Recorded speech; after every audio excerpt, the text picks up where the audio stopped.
नमस्कार दोस्तों, एक बार फिर स्वागत है आपका हमारे YouTube channel wonder game pro में।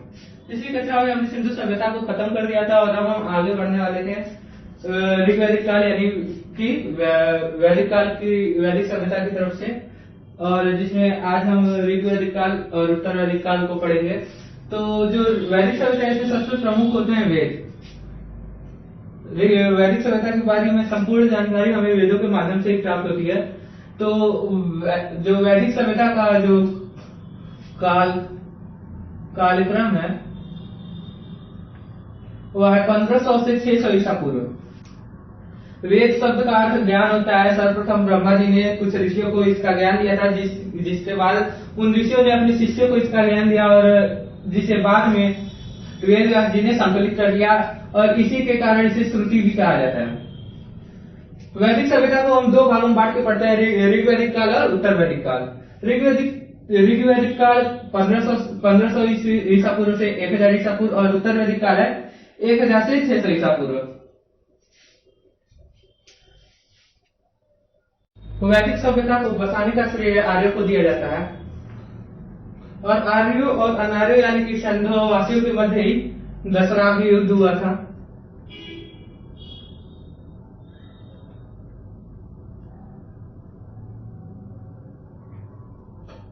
आर्य सर्वप्रथम पंजाब एवं अफगानिस्तान के क्षेत्रों में बसे। मैक्समूलर के अनुसार ये मध्य एशिया के वासी थे। आर्य द्वारा विकसित सभ्यता ही ग्रामीण सभ्यता कहलाई। पिछले वीडियो में हमने देख लिया था कि आर्यों और अनार्यों के बाद जो युद्ध हुआ था, उसके बाद आर्य और अनार्य लोग साथ मिलकर ही रहने लगे थे और इन्होंने ही एक नई सभ्यता का उदय किया था। आर्य द्वारा जो विकसित सभ्यता थी वह एक ग्रामीण सभ्यता थी। सिंधुवासी नगरीय सभ्यता के थे, तथा जो आर्यों ने जो सभ्यता बताई यानी जो वैदिक सभ्यता थी वह ग्रामीण सभ्यता थी। इनकी मुख्य भाषा संस्कृत थी। आर्यों की प्रशासनिक इकाई में कुल, ग्राम, विश्व, जन एवं राष्ट्र को, मतलब आरोही क्रम में अगर देखे जाए तो कुल, ग्राम, विश्व, जन और राष्ट्र, कुलों को मिलाकर ग्राम बनता था। ग्राम से विश्व, विश्व से जन एवं जन से राष्ट्र। यहाँ पे ग्राम का जो मुखिया, मेन लीडर यानी जो मुखिया होता था वह ग्रामणी कहलाता था, ग्रामणी। विश्व का मुखिया विश्वपति,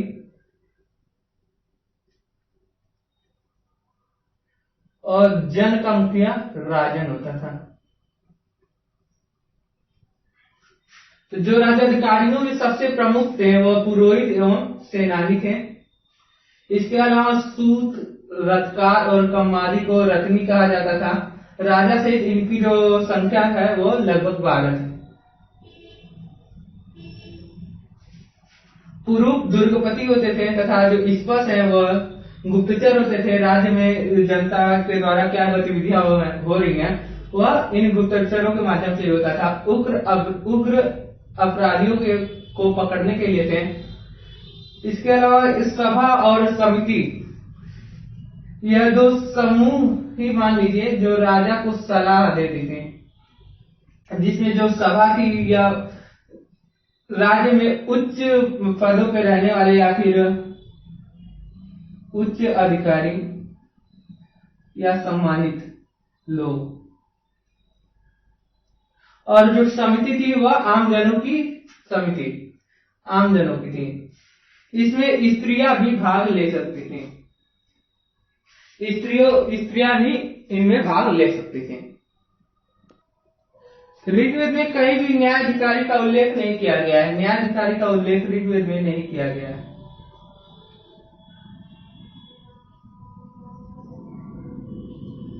इसका उल्लेख ऋग्वेद में कहीं भी नहीं किया गया है। जो सभा एवं समिति के अध्यक्ष थे उन्हें ईशान कहा जाता था, ईशान।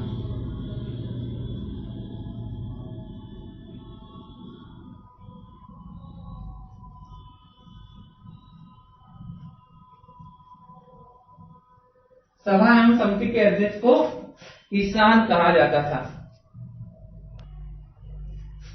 वैदिक सभ्यता में युद्ध, इसका नेतृत्व राजा करता था। जो दशराग युद्ध है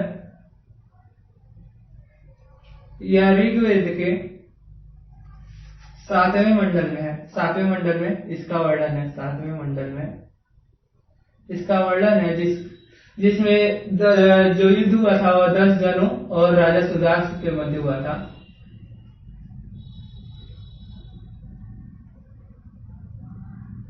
जिसमें सुदास विजयी हुए थे। इसके बाद जो वैदिक सभ्यता का सामाजिक स्थिति,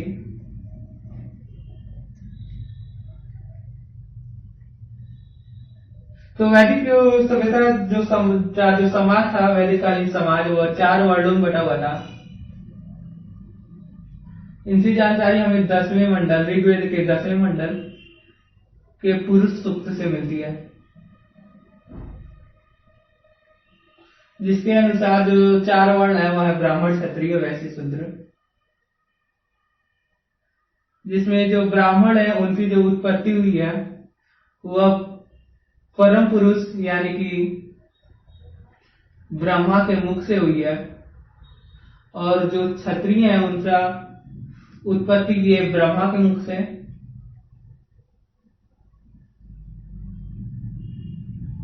क्षत्रिय उनके भुजाओं से, परम पुरुष अर्थात ब्रह्मा, वैश्य जांघों से, और जो शूद्र है वह पैर के तालु।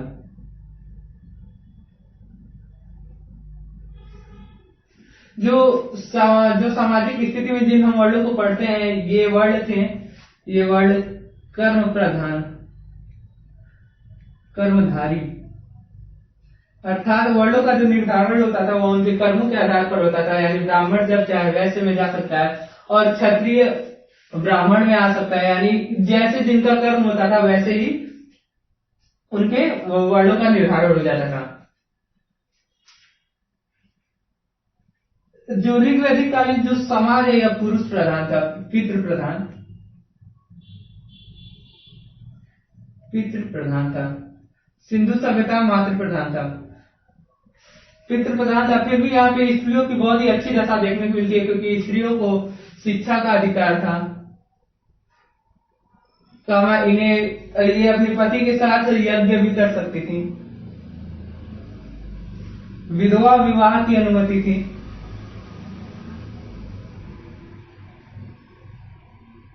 जिसमें स्त्री अपने मृतक पति के छोटे भाई यानी कि अपने देवर से विवाह कर सकती थी। इन्हें शिक्षा का भी अधिकार प्राप्त था। आप गार्गी और यज्ञवालक के संवाद के बारे में जरूर सुन रहे होंगे, जिसमें गार्गी और यज्ञवालक के मध्य एक संवाद हुआ था। तो इस प्रकार से जो स्त्रियों की स्थिति थी वह ऋग्वैदिक काल में बहुत ही अच्छी थी। ब्राह्मण, क्षत्रिय, वैश्य, शूद्र में उनका जो तत्कालीन समाज था वो बटा हुआ था। तो जो ये सामाजिक स्थिति जो पितृ प्रधान थी, अर्थात पुरुष प्रधान जो सभ्यता थी, इसमें समाज की जो सबसे छोटी इकाई थी वह परिवार थी, जिसे कुलप कहा जाता था। परिवार, इसे ही कुलप कहा गया। इसका जो प्रधान होता था वह अर्थात मुखिया होता था, वह घर का जो सदस्य जो मुखिया होता था वह पिता था।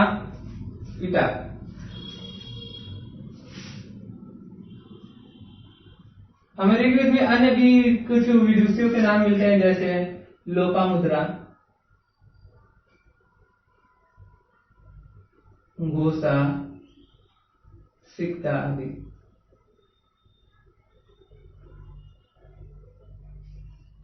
जो स्त्रियां आजीवन अविवाहित रहती थी उन्हें अमाज कहा जाता था।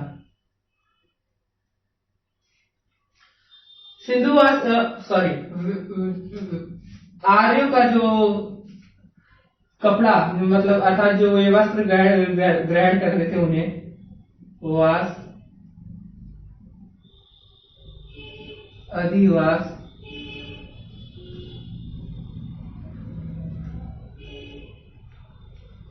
उश्लोसी कहा जाता था, तथा अंदर पहनने वाले वस्त्रों को नीवी कहा जाता था। आर्यों का जो प्रमुख पेय पदार्थ था वह सोमरस पेय पदार्थ। तो सोमरस इंद्र प्रमुख पेय पदार्थ था जिन्हें वनस्पतियों से निकालकर बनाया जाता था। आर्यों के मनोरंजन के जो प्रमुख स्रोत थे उनमें मनोरंजन, इसमें द्यूत क्रीड़ा, रथ दौड़, घुड़दौड़ तथा संगीत, ये इनके मनोरंजन के मुख्य साधन थे। आर्यों की जो सबसे पवित्र जानवर थी वह गाय थी, और गाय को यहाँ अधन्य कहा गया, अर्थात न मारे जाने योग्य पशु।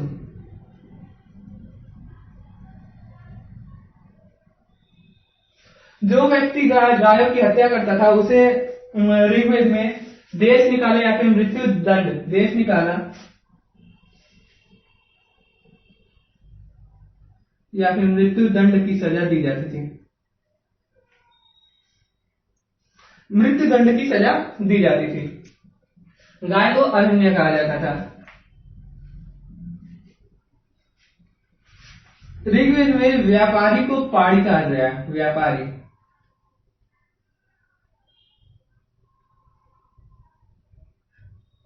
पड़ी, पड़ी कहा गया है, अर्थात जो दूर देशों में जाकर व्यापार करते थे इन्हें पड़ी कहा गया। उस समय वस्तु विनिमय के माध्यम से ही, वस्तु विनिमय,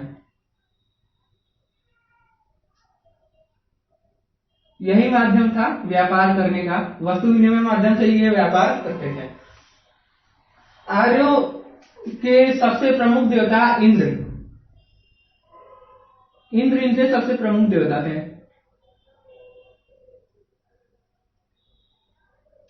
तथा मनुष्य और देवताओं के मध्य जो संपर्क का साधन यानी संपर्क करवाते थे वे अग्नि देवता थे।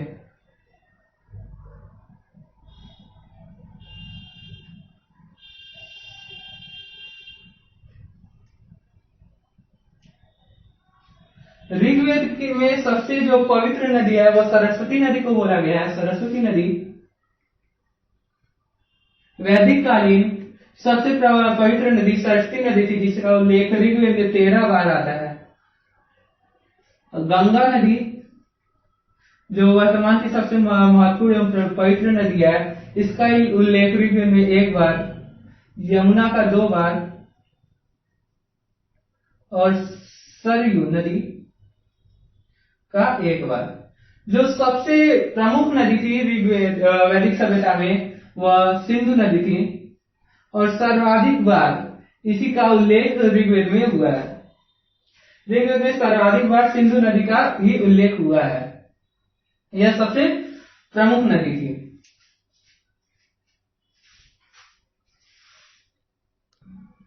ऋग्वेद के 10वें मंडल में ही जो नदी सूक्त है, इसमें हमें इन नदियों का वर्णन मिलता है। इसमें कुल 25 नदियों का वर्णन मिलता है। अन्य नदियों में नदी सूक्त 10वें मंडल में है। अन्य नदियों में शतद्री, विपाशा, परुषली, सदा, नीरा आदि कुछ नदियां हैं। इनमें जो परुषली नदी है, इसी के तट पे परुषली, इसे ही आज वर्तमान में रावी नदी कहा जाता है, और इसी के तट पे दशराग युद्ध हुआ था। इसी के ही तट पे दशराग युद्ध हुआ था। ऋग्वेद उत्तर वैदिक काल, जिसका जो कालानुक्रम है वह है 1000 से 600 ईसा पूर्व। इसकी जानकारी हमें सामवेद, यजुर्वेद और अथर्ववेद से मिलती है। ऋग्वेद उत्तर वैदिक काल में राजाओं के राज्याभिषेक के लिए राजस्वी यज्ञ का प्रावधान किया गया, राजस्वी यज्ञ। और उत्तर वैदिक काल में जो वैदिक काल के प्रमुख देवता इंद्र थे, उनका स्थान प्रजापति ने ले लिया। सबसे पहले जो लोहा हम भारत में मिलता है, उसके साथ अतरंजी खेड़ा से प्राप्त होते हैं। अतरंजी खेड़ा में खुदाई के दौरान लोहे के सर्वाधिक उपकरण मिलते हैं। तथा इससे अनुमान लगाया जाता है कि 1050 ईसा पूर्व से भारत में लोहे की जो जानकारी थी वह हो गई थी। लोहे को वैदिक ग्रंथों में कृष्ण अयस तथा श्याम अयस कहा गया है, जिसमें कृष्ण अयस तांबे को तथा श्याम अयस लोहे को कहा गया है। उत्तर वैदिक काल में हल को सिरा कहते थे तथा हल रेखा को सीता कहते थे, हल रेखा।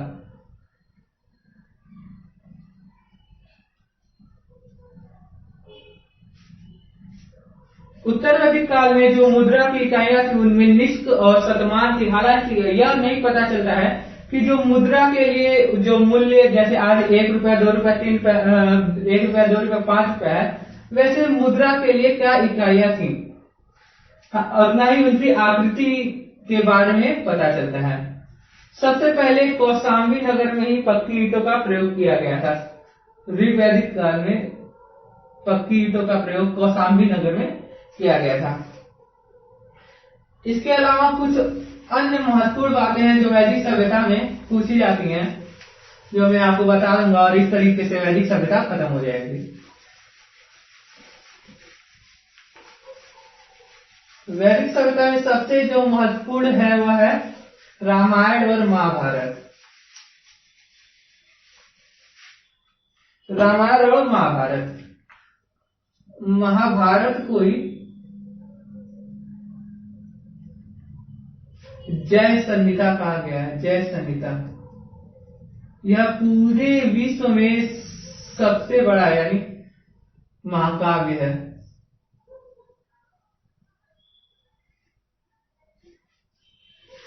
आज जो सत्यमेव जयते हम कहते हैं, सत्यमेव जयते, यह ऋग्वेद के मुंडकोपनिषद से लिया गया है।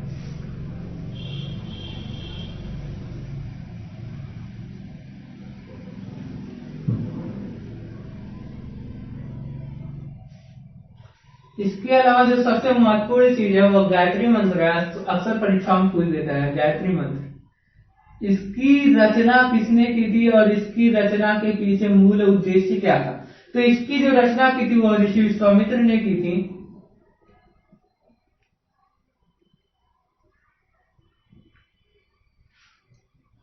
और इसका जो मूल उद्देश्य